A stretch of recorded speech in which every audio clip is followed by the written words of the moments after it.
Eder. Mech. Pallister. La notizia è questa.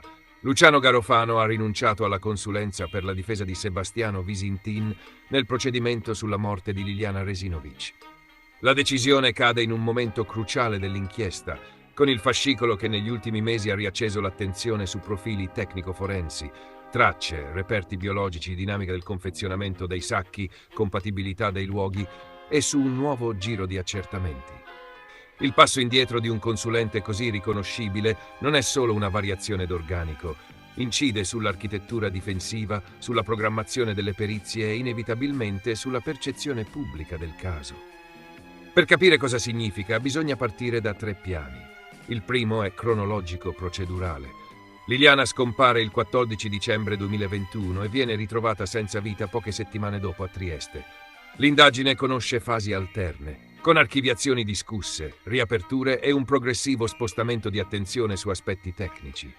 Telefoni, percorsi, reperti tessili, eventuali microtracce e compatibilità temporali. In questo quadro, la difesa di Sebastiano Visintin, indagato, aveva strutturato un impianto peritale che nel tempo si è arricchito di consulenze mirate e di richieste di nuovi accertamenti, inclusi quelli genetici su reperti specifici. La rinuncia di Garofano interviene proprio mentre queste attività stanno vivendo una fase operativa e quindi richiederà un riassetto rapido. Ridefinire chi coordina i quesiti, chi firma le relazioni, chi presidia gli accessi ai laboratori e chi gestisce i contraddittori tecnici. Il secondo piano è strategico forense. In casi come questo, il consulente non serve solo a leggere i dati, orienta le domande da porre agli specialisti, seleziona quali ipotesi vale la pena stressare e in quale ordine, stabilisce priorità tra analisi di laboratorio e verifiche di contesto, ricostruzioni sui tempi di percorrenza, esperimenti di compatibilità, valutazioni sullo stato dei luoghi.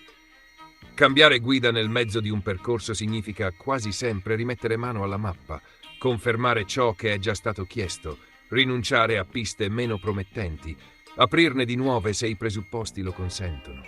Dal punto di vista pratico, la difesa dovrà garantire continuità, preservare la catena di custodia dei reperti, non perdere finestre utili per accertamenti irripetibili e, soprattutto, tenere allineata la propria narratività tecnica con gli atti che stanno entrando nel fascicolo. Il terzo piano è comunicativo. La vicenda Resinovic è da tempo al centro di un'attenzione mediatica intensa, con ricostruzioni spesso divergenti e un pubblico che conosce date, immagini e dettagli quasi quanto gli addetti ai lavori. L'uscita di scena di un consulente di nome genera domanda di spiegazioni. In assenza di motivazioni ufficiali articolate, l'unica lettura prudente è quella ordinaria. Differenze di impostazione su metodi, tempi o priorità degli accertamenti, oppure ragioni di opportunità professionale. Tutto il resto sono illazioni da evitare. L'effetto immediato, però, è concreto. La difesa dovrà colmare il vuoto con un perito equivalente per profilo e autorevolezza, altrimenti rischia di trovarsi in inferiorità tecnica nei passaggi chiave. Sul merito investigativo restano sul tavolo i nodi che contano davvero.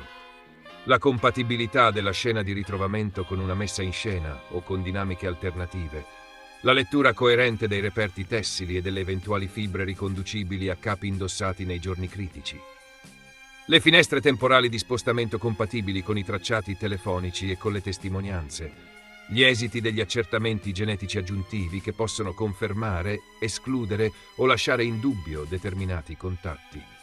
Tutti elementi che non dipendono da un singolo consulente, ma dal rigore metodologico con cui verranno condotti e verbalizzati. Cosa succede adesso realisticamente? Primo, la difesa individua un nuovo referente tecnico e notifica le variazioni nelle nomine. Secondo, si verifica se e come rimodulare i quesiti già depositati senza intaccare la validità degli atti in corso. Terzo, si calendarizzano i prossimi passaggi con particolare attenzione agli accertamenti irripetibili o a rischio decadimento.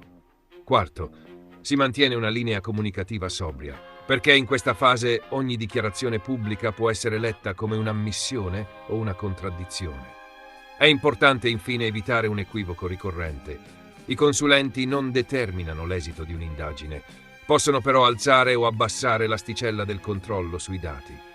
La rinuncia di Garofano non chiude né apre scenari da sola, Sposta l'attenzione su chi prenderà il suo posto e su come verranno gestiti i dossier tecnici più sensibili. L'unica bussola qui resta quella degli atti. Ciò che entra in fascicolo, ciò che viene replicato in contraddittorio, ciò che regge in aula alla prova delle domande scomode. Il generale Luciano Garofano si è appena dimesso dalla difesa di Andrea Sempio a Garlasco, questo perché c'erano delle divergenze a suo dire sulla strategia difensiva, ma qui abbiamo la conferma, se mai ce n'era bisogno e non ce n'era bisogno, che non era quella la ragione delle sue dimissioni a Garlasco. Qui chiaramente c'è qualcosa di molto più grosso, se no non si spiega perché molla pure il grande Sebastiano Visintin. Ehi, non dimenticare di iscriverti a questo canale.